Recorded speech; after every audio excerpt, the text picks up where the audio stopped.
Hyderabad Jubilee Hills hit and run కేసులో కీలక twist వెలుగులోకి వచ్చింది. ఈ కేసును రీఓపెన్ చేసిన పోలీసులు ప్రమాద సమయంలో మాజీ ఎమ్మెల్యే షకీల్ కుమారుడే కారు నడిపినట్లు గుర్తించారు.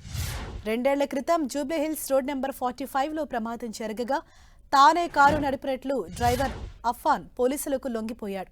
కేసు రీఓపెన్ చేసి విచారించగా తాజా దర్యాప్తులో కారు నడిపింది షకీల్ కుమారుడు రాహిల్ కారు నడిపినట్లుగా పోలీసులు తెలిపారు.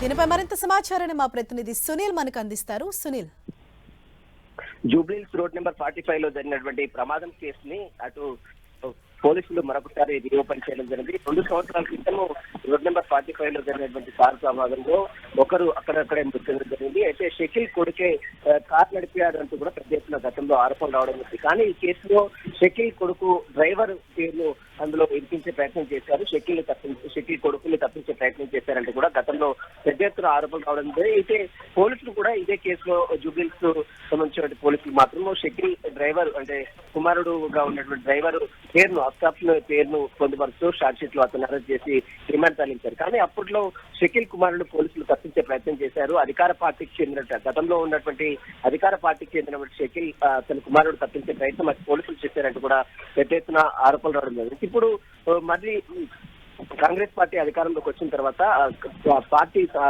షకీల్ సంబంధించి కార్ డ్రైవింగ్ కొడుకు సంబంధించి కేసుని మరొకసారి రీఓపెన్ చేయడం జరిగింది. దీనిపై విచారణ చేసినటువంటి పోలీసులు కార్ నడిపింది 2 సంవత్సరాల క్రితం యాక్సిడెంట్ జరిగిన రోజు కార్ నడిపింది మాత్రం షకీల్ కుమారుడు రాహిల్ అలియాస్ సోహెల్ గా ప్రస్తుతం పోలీసులు గుర్తించారు.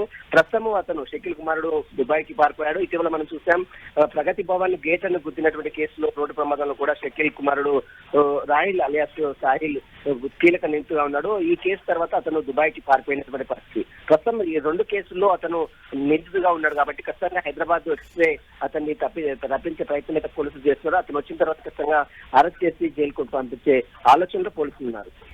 Right, thank you Sunil.